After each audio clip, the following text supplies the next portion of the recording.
Hi guys, அனைவருக்கும் வணக்கம். Welcome to Tamil பட்டாளம். இன்னைக்கு நம்ம பார்க்க போறது பார்த்தீங்க அப்படின்னா, நான் எப்பவுமே சொல்லுவேன் உங்களுக்கு ஒரு ஒரு டாபிக் ஒரு ஒரு கிளாஸஸ் வந்து நான் உங்களுக்கு குடுத்துருவேன் அப்படின்னு சொல்லிட்டு. இன்னைக்கு நம்ம பார்க்க போறது யூனிட் 6ல. யூனிட் 6 அப்படின்னாவே நம்மளுக்கு எவ்வளோ மார்க்ஸ் கேட்குறாங்க? 40 மார்க் அப்படிங்கிறதப்ப, இப்போ குரூப் 1 ஷெட்யூல் போயிட்டுருக்கு. ஸோ அதுக்கேத்த மாரி தான் நம்ம கிளாஸஸும் போகும். இதுல யூனிட் 6ல நம்மளுக்கு 40 மார்க் அப்படிங்கிறப்போ, ஆங்கிலேயருக்கு எதிரான தொடக்ககால கிளர்ச்சிகள் அதுலயும் சரி, விடுதலை போராட்டத்தில் தமிழக பெண்களின் பங்கு அப்படிங்கிறதுலயும் நம்மளுக்கு யார் வருவாங்க அப்படின்னா, வேலு நாச்சியார் வருவாங்க. யார் வராங்க? வேலு நாச்சியார் வந்து வராங்க. வேலு நாச்சியார் யாரு அப்படின்னு பார்த்தீங்கன்னா, ஆங்கிலேயருக்கு எதிராக ஆயுதம் ஏந்தி போராடிய முதல் பெண் அரசி அப்படின்னு சொல்றாங்க. ஃபர்ஸ்ட் முதல் பெண் அரசி. ஆங்கிலேயருக்கு எதிராக ஆயுதம் ஏந்தி போராடிய முதல் பெண் அரசி. என்ன ஏந்தி போராடி இருக்காங்கன்னு பாத்துக்கங்க. ஆயுதம் யூஸ் பண்ணியிருக்காங்க. ஆயுதம் ஏந்தி போராடி இருக்காங்க.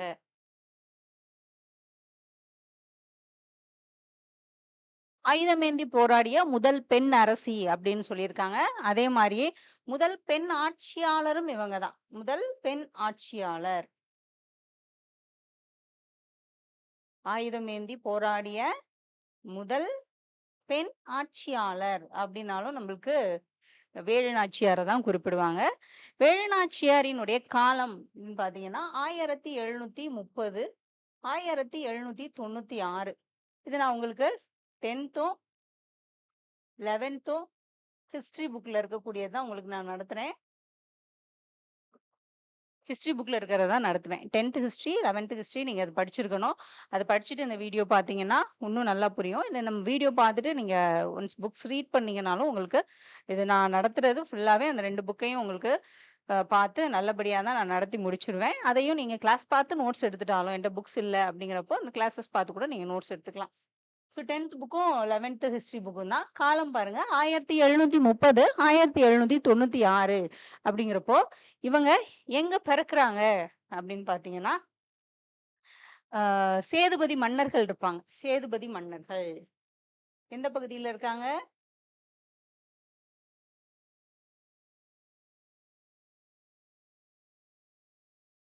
சேதுபதி மன்னர்கள்.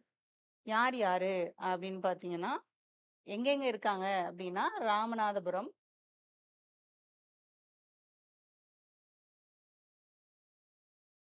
சிவகங்கை,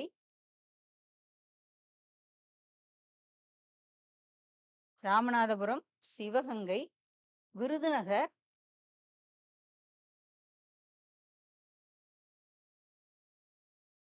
புதுக்கோட்டை.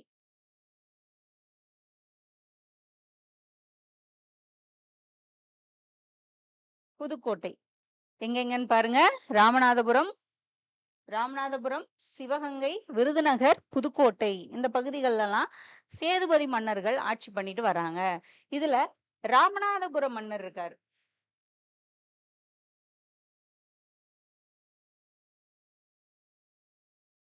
ராமநாதபுரம் மன்னர் தான் செல்லமுத்து சேதுபதி. இந்த சேதுபதி வர்றதுனால அத நான் சொன்னேன். செல்லமுத்து சேதுபதி. செல்லமா குழந்தைய வளர்க்குறாருன்னு அப்பா பேர ஞாபகம் வச்சுக்கோங்க. செல்லமுத்து சேதுபதி. இது அப்பா. அதாவது வேலுநாச்சியாரினுடைய தந்தை பெயர் செல்லமுத்து சேதுபதி. அம்மா பெயர் பார்த்தீங்கன்னா, தாய்.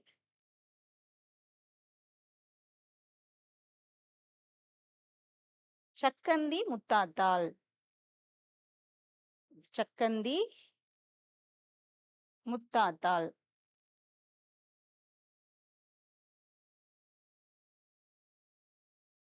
வேலு நாச்சியார் பார்க்குறோம். காலம் 1730 1796. ஆங்கிலேயரை எதிர்த்து ஆயுதமேந்தி போராடிய முதல் பெண் அரசி, முதல் பெண் ஆட்சியாளர் அப்படின்னு சொல்றாங்க. இவங்க சேதுபதி மன்னர்களா இருக்கக்கூடிய ராமநாதபுரம், சிவகங்கை, விருதுநகர், புதுக்கோட்டை குறிப்பிடுறாங்க. அதுல ராமநாதபுரம் மன்னனான செல்லமுத்து சேதுபதிக்கும் தாயான சக்கத்தி முத்தாந்தாள் அப்படிங்கிறவங்களுக்கும் பிறகுறாங்க. 1730 வந்து என்ன பண்றாங்க அப்படின்னா பிறக்குறாங்க. இவங்க ஒரே ஒரு பெண் அவங்களுக்கு. ஆண் வாரிசே இல்ல. ஒரே ஒரு பெண் தான் பிறக்குறாங்க. அப்ப இந்த பெண்ண என்ன பண்ணணும் அப்டின்னா, ஒரு ஆணுக்கு ஈக்குவலா நம்ப அவங்கள வந்து வளர்க்கணும் அப்டின்னு சொல்லிட்டு, அவங்களுக்கு நெறைய பயிற்சிகள் கத்துக் குடுக்கப்படுது. ஒரு ஆணுக்குன்னா நம்ம என்னென்ன பண்ணுவோம் அப்டின்னா, ஒரு போர் பயிற்சி, ஆ வில்லு வாள் பயிற்சி இதெல்லாம் கத்துக் குடுப்போம் இல்லையா? அவங்களுக்கு ஈக்குவலா அதே மாதிரியே வேலு நாச்சியாருக்கு என்ன பண்றாங்க, வாள் பயிற்சி, குதிரை பயிற்சி, குதிரை ஏற்றம், வாள் பயிற்சி, குதிரை ஏறுறதுக்கு, குதிரை ஏற்றம், வளரி, வில்வித்தை, போர்க்கருவிகள எப்படி வந்து உபயோகிக்கிறது? ஒரு ஆண் வந்து போர் பண்றாங்க அப்படிங்கிறப்போ, ஒரு எதிரி நாட்டு மன்னன் போர் பண்ணும்போது, அவங்களுடைய ஆயுதங்கள வந்து எப்படி நம்ப யூஸ் பண்றது? அப்படிங்கிறது மொதற்கொண்டும் நம்மளுக்கு என்ன பண்ணியிருப்பாங்க, படங்கள்லலாம் நம்மளுக்கு என்ன பண்ணியிருப்பாங்க, அத காமிச்சிருப்பாங்க. பெண்கள் போர் பண்றது. அதே மாரி இவங்க 1730லயே அத வந்து பயன்படுத்தியிருக்காங்க. அதுக்கு காரணம், முக்கிய காரணம், பெண்கள் எல்லாம் அதெல்லாம் பண்ணக்கூடாது, வீட்ட விட்டு வெளியிலயே போக்கூடாது அப்படிங்கிற ஒரு சூழல்ல அப்பாங்கிறது ரொம்ப முக்கியம். அப்ப அவங்க அப்பா தான் அவங்களுக்கு என்ன பண்ணியிருக்காங்க, ரொம்ப அவங்களுக்கு இதெல்லாம் சொல்லிக் குடுக்கணும். என் பெண்ண வந்து ஒரு ஆண் மாதிரி நான் வளர்க்கணும் அப்படின்னு சொல்லிட்டு, அப்பா வந்து ரொம்ப சப்போர்ட் பண்ணியிருக்கிறாரு. ஸோ இதெல்லாம் வந்து என்ன பண்ணிக்கிறாங்க, கத்துக்கிறாங்க. அதே மாரி மொழிகள் தெரியணும் இல்லையா? மொழிகளும் நம்மளுக்கு தெரியணும் அப்படின்னு சொல்லிட்டு, பிரெஞ்சு, ஆங்கிலம், உருது.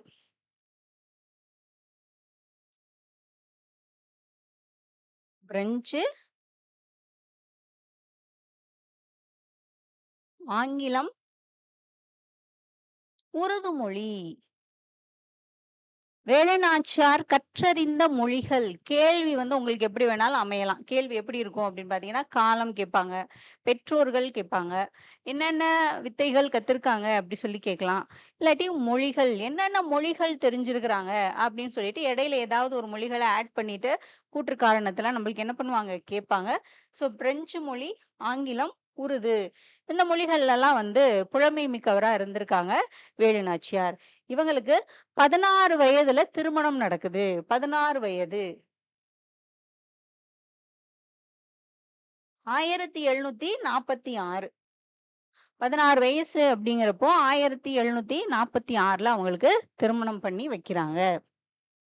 ஸோ பாருங்க, இது முடிஞ்சிருச்சு. ஒரு இடம் நான் சொல்லிட்டேன். ஸோ நெக்ஸ்ட் நம்ம போலாம். 16 வயதுல திருமணம் நடக்குதுன்னு சொன்னோம் இல்லையா? 1746. 1746. யாருக்கு திருமணம் பண்ணி வைக்கிறாங்க அப்டின்னா, சிவகங்கை மன்னரான முத்துவடுகநாதர திருமணம் பண்ணி வைக்கிறாங்க.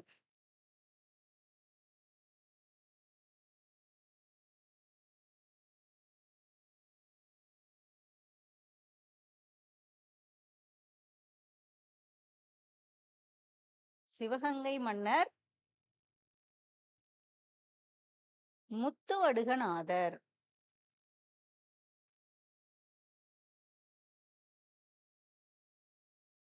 முத்துவடுகநாதர். இவங்களுக்கு வேலு நாச்சியாருக்கும், முத்துவடுகநாதருக்கும் ஒரு பெண் குழந்தை பிறக்குது.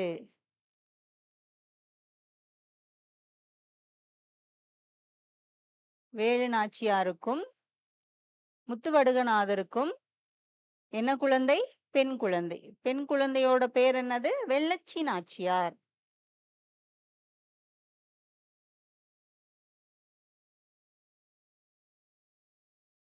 பெண் குழந்தைக்கு பேர் பார்த்தீங்க அப்டின்னா, வெள்ளச்சி நாச்சியார்.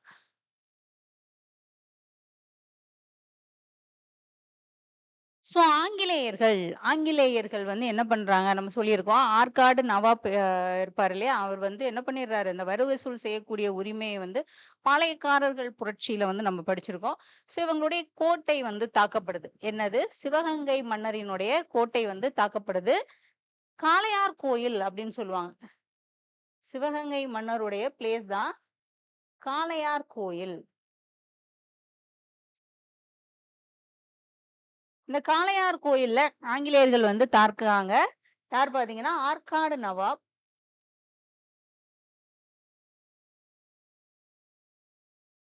ஆற்காடு நவாப்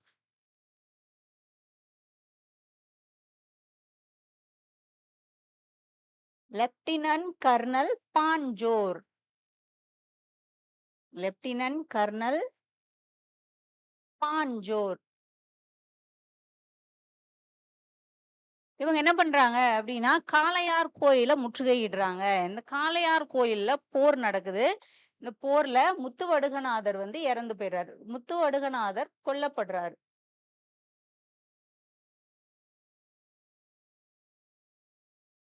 இந்த போர் எப்ப நடக்குது அப்படின்னு பார்த்தீங்கன்னா, 1772ல நடக்குது. வேலு நாச்சியாருக்கு அப்ப 42 வயது.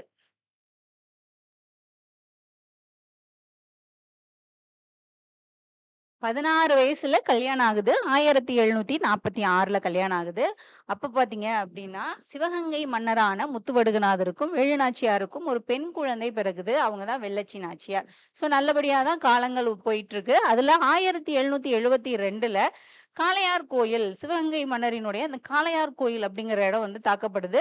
யார் தாக்குறாங்க அப்படின்னு பார்த்தீங்கன்னா, ஆற்காடு நவாப்பும், லெப்டினன்ட் கர்னலான பான்ஜோர் அப்படிங்கிறவங்க அந்த பகுதிகள வந்து தாக்குறாங்க.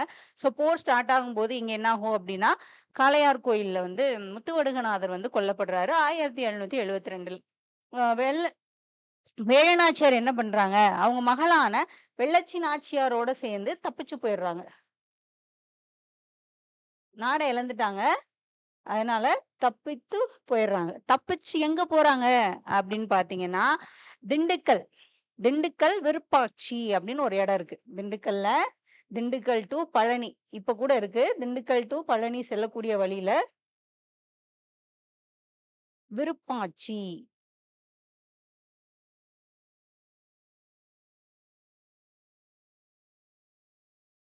இந்த விருப்பாட்சியில வந்து யார் இருக்கிறாங்க அப்படின்னு பார்த்தீங்கன்னா, கோபால் நாயக்கர் இருக்காரு. அது ஒரு பாளையம். விருப்பாட்சிங்கிற ஒரு பாளையம் நமக்கு தெரியும். பாளையக்காரர்கள் 72 பாளையங்களா பிரிச்சிருப்பாங்க. கிழக்கு பாளையம், மேற்கு பாளையம் அப்படின்னு சொல்லிட்டு. அதுல ஒரு பாளையம் தான் விருப்பாட்சி அப்படின்னு சொல்றாங்க. இந்த திண்டுக்கல் பகுதிய திண்டுக்கல் பாளையத்துல விருப்பாட்சி ஆட்சி பண்ணிட்டு வந்தவர் தான் யாரு அப்படின்னு பார்த்தீங்கன்னா, கோபால நாயக்கர்.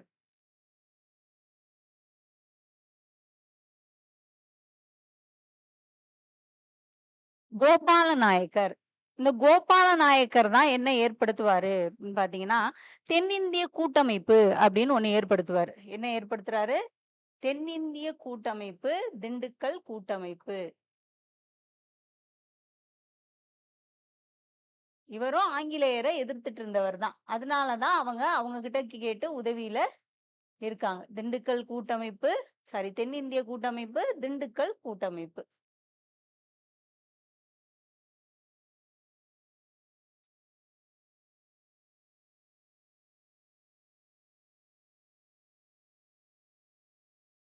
திண்டுக்கல் கூட்டமைப்பு, தென்னிந்திய கூட்டமைப்பு அப்படின்னு சொல்லி ஏற்படுத்துறாங்க. அந்த கூட்டமைப்புல யார் யார் இருக்காங்க அப்படின்னு பார்த்தீங்கன்னா, இந்த திண்டுக்கல் கூட்டமைப்பு அப்படிங்கிறதே கோயம்புத்தூர பேஸ் பண்ணி தான் அவர் என்ன பண்ணியிருப்பாரு, இந்த திண்டுக்கல் கூட்டமைப்பு அப்படிங்கிறத ஆரம்பிச்சிருப்பாரு. அதுக்கு மைய இடமா கோயம்புத்தூர் இருக்கும்.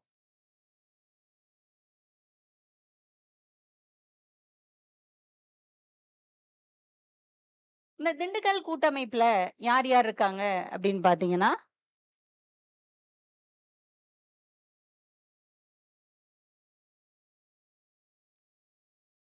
யானை இல்ல, ஆனை. ஆனைமலை, ஆனைமலை யதுல் நாயக்கர்.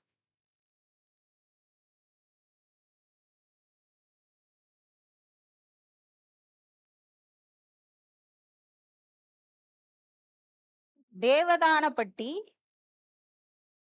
தேவதானப்பட்டி பூஜை நாயக்கர்.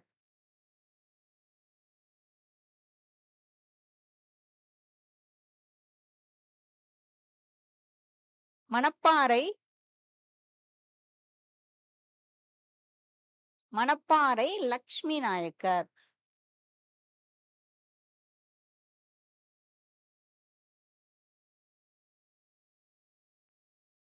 பாருங்க. இது இது உங்களுக்கு புரிஞ்சிருக்கும். ஸோ இந்த இதுல நான் உங்களுக்கு வந்து சொல்றேன். ஆற்காடு நவாப் லெப்டினன்ட் கர்னல் பான்ஜோர் என்ன பண்றாங்க, சிவகங்கைய வந்து தாக்குறாங்க. ஸோ அந்த சிவகங்கை மன்னரான முத்துவடுகநாதர் இறந்து போயிறாரு. இறந்து போன உடனே அம்மாவும், பொண்ணும் அதாவது வேலு நாச்சியாரும், வெள்ளச்சி நாச்சியாரும் என்ன பண்றாங்கன்னா, அடைக்கலமா போறதுக்காக ஏற்கனவே திண்டுக்கல்ல இருக்கக்கூடிய விருப்பாட்சியில கோபால நாயக்கர் என்ன பண்றாருன்னா, ஏற்கனவே ஆங்கிலேயர்கள எதிர்த்துட்டு தான் இருக்கிறாரு. அவர் ஒரு கூட்டமைப்பே ஏற்படுத்தி வச்சிருக்கிறாரு. திண்டுக்கல் கூட்டமைப்பு, தென்னிந்திய கூட்டமைப்பு அப்படின்னு சொல்லிட்டு. அதுல யார் யார் இருக்காங்க அப்படின்னு பார்த்தீங்கன்னா, ஆனைமலையினுடைய எதுல் நாயக்கர், தேவதானப்பட்டியினுடைய பூஜை நாயக்கர், மணப்பாறையினுடைய லட்சுமி நாயக்கர் இவங்கெல்லாம் வந்து அந்த இதுல உறுப்பினர்களா என்ன பண்றாங்க? இருக்கிறாங்க. ஸோ இந்த இது புரிஞ்சிருச்சுல்ல? நெக்ஸ்ட் பாருங்க. இப்ப என்ன ஆகும் அப்டின்னா, எப்ப தப்பிச்சு போறாங்க? 1772ல போர் நடக்குது. அந்த சிவகங்கை காளையார் கோயில் போர் நடக்குது இல்லையா?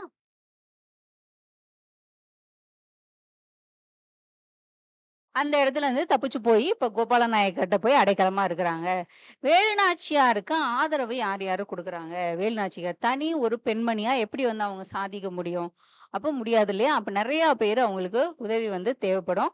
வேலுநாச்சியாரினுடைய ஆ படை தளபதி அப்படிங்கிறவங்க தான் பெரிய மருது. இவங்க யாரு அப்படின்னு பார்த்தீங்கன்னா, சிவகங்கை மன்னர் இருக்காரு இல்லையா? முத்துவடுகநாதர். அவருக்கு கீழ வேலை பார்த்துட்டு இருந்தவங்க தான் மருது சகோதரர்கள் அப்படின்னு சொல்லுவோம். மருது சகோதரர்கள் நெக்ஸ்ட் நான் உங்களுக்கு அது ஒரு வீடியோ போடுறேன். இப்ப அவங்க ஹெல்ப் பண்றாங்க வேலு நாச்சியாருக்கு.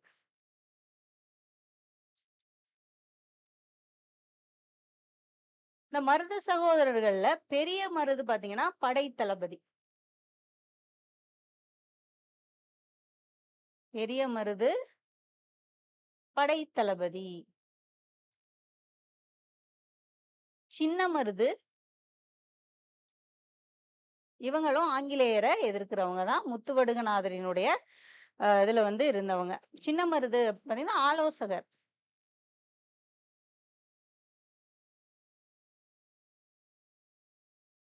தளவாய் இருக்காரு. தளவாய். தளவாய்னா யார குறிப்பிடுறாங்க? ராணுவ தலைவர்.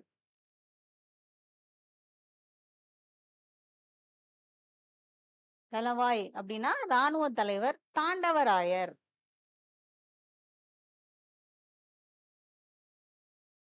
தாண்டவராயர். இதுக்கிடையில யார் இருக்காங்க நம்மளுக்கு? கோபால நாயக்கர் இருக்காரு.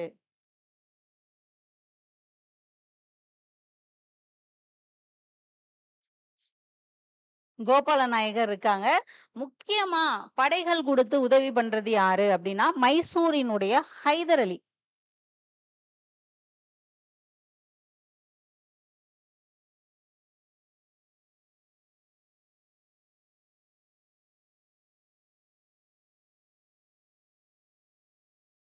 மைசூரினுடைய ஹைதர் அலி. இவருக்கு பார்த்தீங்கன்னா, வேலு நாச்சியார் வந்து ஹெல்ப் கேட்டிருப்பாங்க. இவரும் ஆங்கிலேயரை எதிர்க்கிறவர் தான். அதனால என்ன பண்ணியிருப்பாங்க, அவர்ட்ட வந்து எங்களுக்கு உதவி பண்ணுங்க. இந்த மாதிரி என்னுடைய நாடு நான் இழந்துட்டேன். என் கணவர நான் இழந்துட்டேன். எனக்கு வந்து படைகள் இல்ல. எனக்கு படைகள் வந்து தேவைப்படுது அப்படின்னு சொல்லிட்டு, அவங்க எந்த மொழியில அவருக்கு வந்து குறிப்பிட்டு சொல்லியிருப்பாங்கன்னா, உருது மொழிய பயன்படுத்தியிருப்பாங்க.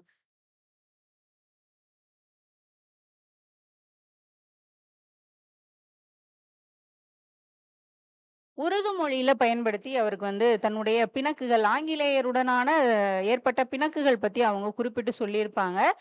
அதுவும் ஆயுதங்கள் கேட்குறாங்க அப்படிங்கிறப்போ, ஒரு பெண் இவ்வளோ துணிச்சலா ஆயுதம் ஏந்தி போராட போறாங்களா? அப்படின்னு சொல்லிட்டு, அதுவே அவருக்கு வந்து என்ன பண்ணியிருக்கிறாங்க, இந்த மொழி வந்து அவருக்கு ரொம்ப பிடிச்சிருக்கு. இவ்வளோ மொழி புலமை வந்து அவங்களுக்கு இருக்கா? அப்படின்னு சொல்லிட்டு என்ன பண்ணிடுறாரு, நான் உங்களுக்கு வந்து உதவி பண்றேன் அப்படின்னு சொல்லிட்டு, திண்டுக்கல் படைத்தலைவரா இருந்த சையத்ட்ட என்ன சொல்லுவாரு அப்படின்னா, இந்த மாரி அவங்க கேட்கிறப்ப, "நீ வந்து படைகள் வந்து அனுப்பு" அப்படின்னு சொல்லுவாரு. திண்டுக்கல் படைத்தலைவர். யார் இருக்காங்க அப்படின்னா, சையத். ஏன்னா, இவர் வந்து ஆங்கிலேயர்களோட போர்கள்ல ஈடுபட்டுட்டு இருப்பாரு.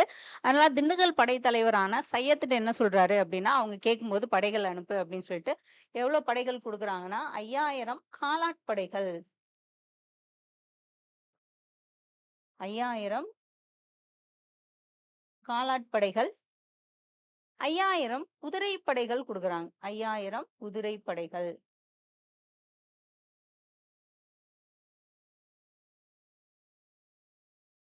5000 காலாட்படைகள், 5000 குதிரைப்படைகள் என்ன பண்றாங்க, அவங்களுக்கு வந்து ஹெல்ப்புக்கு வந்து குடுக்குறாங்க. ஸோ, இந்த இடத்துல என்ன பண்ணணும் அப்டின்னா, 8 ஆண்டுகள் 8 ஆண்டுகள் ஒரு தவம் மாரி வாழ்றாங்க. 8 வருஷம். ஸோ, இதெல்லாம் ரெடி பண்றாங்க. இவங்களுக்கு உதவி பண்றதுக்கு மருது சகோதரர்களான பெரிய மருது படைத்தளபதியாகவும், சின்ன மருது ஆலோசகராகவும் இருக்கிறாரு. தளவாயான தாண்டவராயர் ராணுவ தலைவராகவும், கோபால நாயக்கர் திண்டுக்கல் கூட்டமைப்பை சேர்ந்த கோபால நாயக்கர் இருக்காங்க. மைசூரினுடைய ஹைதர் அலியும் ஹெல்ப் பண்றாரு. படைத்தலைவரான சையத்திட்ட சொல்லி 5000 காலாட்படைகள், 5000 குதிரைப்படைகள் அவங்களுக்கு அனுப்பு அப்படின்னு சொல்லிக்கிட்டு இருக்கிறாரு. இங்க பாத்தீங்கன்னா 1780ல இவங்க வந்து ஆங்கிலேயரோட போர் பண்ண போறாங்க. இப்ப ஆங்கிலேயர்கிட்ட போர் செய்யணும் அப்படி சண்டை செய்ய போறாங்க அப்படிங்கிறப்போ முதல் பெண்மணி ஆயுதம் ஏந்தி போராடிய முதல் பெண் அரசி அப்படின்னு சொல்லப்படக்கூடிய வேலு நாச்சியார் என்ன பண்றாங்கன்னா ஆங்கிலேயரை நோக்கி போர் செய்யறதுக்காக போய்கிட்டு இருக்காங்க. சோ ஆங்கிலேயர்கள் நம்மளை எதிர்க்கிறாங்க அப்படின்னா அவங்க கிட்ட நிறைய போர் கருவிகள் இருக்கு. போர் கருவிகள் நிறைய வச்சிருக்காங்க. ஆங்கிலேயர்கள்ட்ட போர் கருவிகள் இருக்கு. பீரங்கி படை, போர் கருவிகள்னா அவங்க அந்த துப்பாக்கி, பீரங்கிகள் இதெல்லாம் வச்சிருப்பாங்க இல்லையா? ஸோ அவங்க ஆயுதங்கள் வச்சிருக்காங்கல்ல, அத எப்படி நம்ப வந்து ஈஸியா எப்படி அத நம்மகிட்ட ஒண்ணுமே இல்லையே! வெறும் வாளு, கத்தி, வளரி, கம்பு இந்த மாரி படை, குதிரை படைகள் இது மட்டும் தானே நம்மகிட்ட இருக்கு. இத வச்சு நம்ம எப்படி ஜெயிக்க முடியும்? அப்படின்னு சொன்ன உடனே, இவங்களுடைய முதல்ல ஒரு பெண் உளவாளி அப்படின்னு சொல்லப்படக்கூடிய குயிலி இருக்காங்க. முதல் பெண் உளவாளி.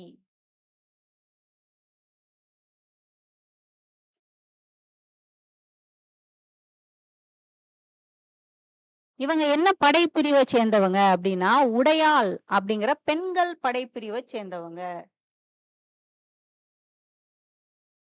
உடையாள் பெண்கள் படைப்பிரிவு. இந்த உடையாள் யாரு அப்படின்னா, இவங்க ஒரு மேய்ச்சல் தொழில் செய்யக்கூடிய ஒரு பெண்ண. சின்ன பொண்ணு. மேய்ச்சல் தொழில்.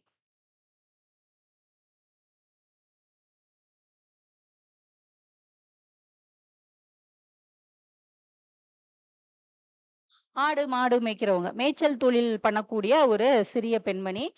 சின்ன பொண்ணு அப்படின்றப்போ, இவங்க என்ன பண்றாங்க அப்படின்னா, அப்ப குயிலி வந்து உளவு சொல்லிட்டு தப்பிச்சு ஓடியிருக்காங்க. ஒரு இடத்த வந்து பார்த்துட்டு தப்பிச்சு போகும்போது, இந்த உடையாள்ட்ட தான் என்ன பண்ணுவாங்கன்னா, ஆங்கிலேயர்கள் வந்து என்ன பண்ணுவாங்க, அந்த பொண்ணு எந்த பக்கம் தப்பிச்சு போனாங்க அப்படின்னு சொல்லிட்டு கேட்கும்போது, இவங்க ஒண்ணுமே பேசல. பேசாம என்ன பண்றாங்க, அவங்கள பத்தி சொல்றதுக்கு இவங்க தெரியும் ஆனா. தெரியும் எந்த பக்கம் தப்பிச்சு போனாங்க. ஏன்னா அந்த இடத்துல அவங்க தானே இருக்காங்க. அப்படிங்கிறப்போ அவங்க கேட்கும்போது என்ன பண்ணல, இவங்க வாயவே தொறக்கல. சொல்லவே இல்ல. நான் சொல்ல மாட்டேன் அப்படின்னு சொல்லிட்டு, சொல்லல அப்படிங்கிறதுக்காக அவங்கள வந்து கொன்னுட்டு போயிடுறாங்க. குயிலி பற்றி உளவு கூற மறுத்ததால், இந்த மேய்ச்சல் தொழில் பெண்ணான உடையாள் வந்து அந்த இடத்துல கொல்லப்படுறாங்க. சோ இவங்க போர் செய்ய போம்போதும் என்ன பண்ணுவாங்க, உடையாளினுடைய அந்த சிலை பக்கத்துல வேலு நாச்சியார் தன்னுடைய தாலிய கழட்டி அவங்களுக்கு மரியாதை செஞ்சுட்டு போவாங்க அப்படின்னு சொல்லுவாங்க. சோ இதுதான் அவங்க உடையாள் அப்படிங்கிற பெண்கள் படைப்பிரிவ ஆரம்பிக்கிறதுக்கு ஒரு முக்கிய காரணம். இதுல குயிலி வந்து பெண்கள் படைப்பிரிவுல இருக்கிறாங்க. இந்த குயிலி தான் என்ன பண்ணுவாங்க அப்படின்னா சொல்லுவாங்க. வேலு நாச்சியார்ட்ட வந்து சொல்லுவாங்க. இந்த மாரி ஆயுதங்கள் படைய வந்து நான் அழிக்கிறதுக்கு நான் வந்து உங்களுக்கு ஹெல்ப் பண்றேன் அப்படின்னு சொல்லிட்டு குறிப்பிட்டிருப்பாங்க. "நீ எப்படி பண்ணுவ?" அப்படின்னு சொன்னோனே, விஜயதசமி நாள்ல அவங்களுடைய கதவு வந்து ஒரு தடவ மூடி தொறப்பாங்க.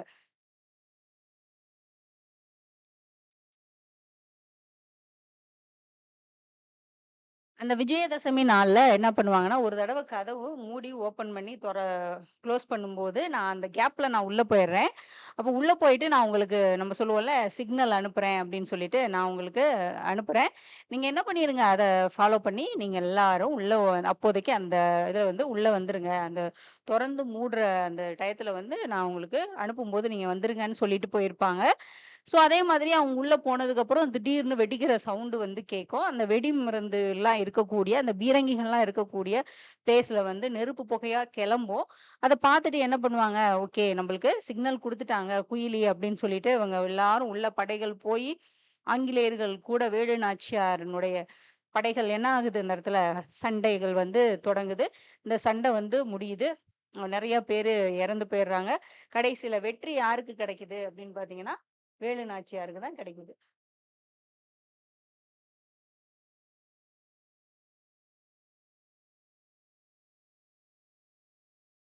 1780.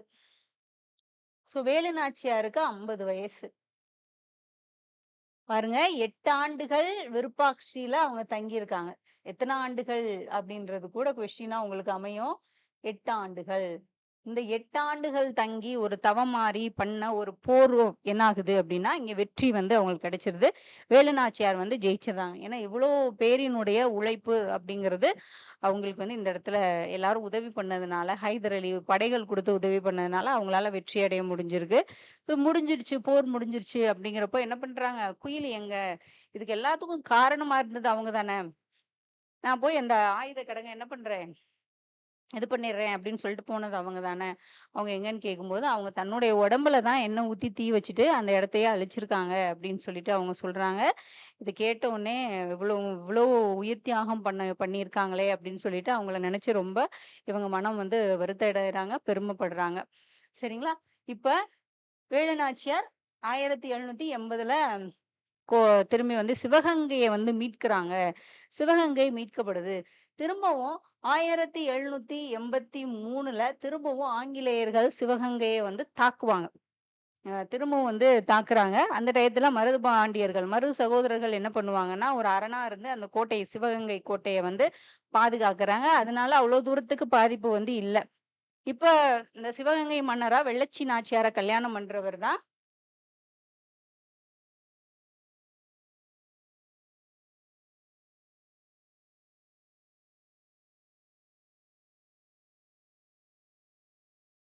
வெள்ளச்சி நாச்சியார்.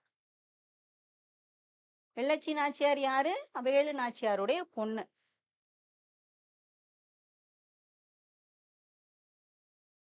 வெள்ளச்சி நாச்சியாருக்கு யாரு கூட திருமணம் நடக்குது அப்டின்னா, திருமணம் 1790ல நடக்கும். வேங்கன் உடைய தேவர்.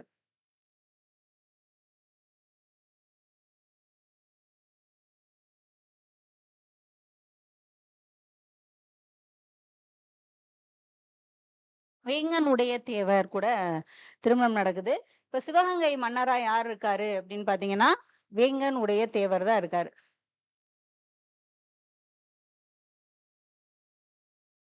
சிவகங்கை மன்னர் வேங்கன் உடைய தேவர் தான் இருக்கிறாங்க. ஸோ அவங்க என்ன பண்றாங்க, அவங்களுக்கு தான் தன்னுடைய மகளான வெள்ளச்சி நாச்சியார அவங்களுக்கு திருமணம் பண்ணி வைக்கிறாங்க. 1790ல. கொஞ்சம் காலம் கழிச்சு வெள்ளச்சி நாச்சியார் அதே கோட்டையில மர்மமான முறையில இறந்து கிடந்திருக்காங்க. யாரு கொன்னாங்கன்னே தெரியல அப்படிங்கிற ஒரு சூழல் உருவாகும். இதுக்கப்புறமும் 1793ல பார்த்தீங்கன்னா, அவங்களுடைய பேத்தியும் வந்து கொல்லப்படுறாங்க மர்மமான முறையில. ஸோ இதெல்லாம் நினைச்சு வருத்தப்பட்டுட்டு இருந்தவங்க 1796 டிசம்பர் 25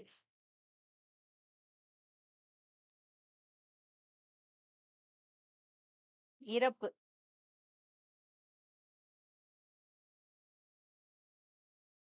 1796 டிசம்பர் 25ல அவங்க வந்து உடம்பு முடியாம போய் இறந்து போயிருவாங்க. இவங்களுடைய அந்த கோபால நாயக்கரும் என்ன பண்ணிருவாரு? இறந்து போயிருவாங்க. 1801 அவர் என்ன பண்ணுவாருன்னா, வீரபாண்டிய கட்டபொம்மன் காலத்துல இருப்பாரு. ஸோ மருது சகோதரர்கள் பீரியட்லயும் இருந்துட்டு 1801ல அவர் இறந்து போயிருவாரு. நவம்பர் 20ல.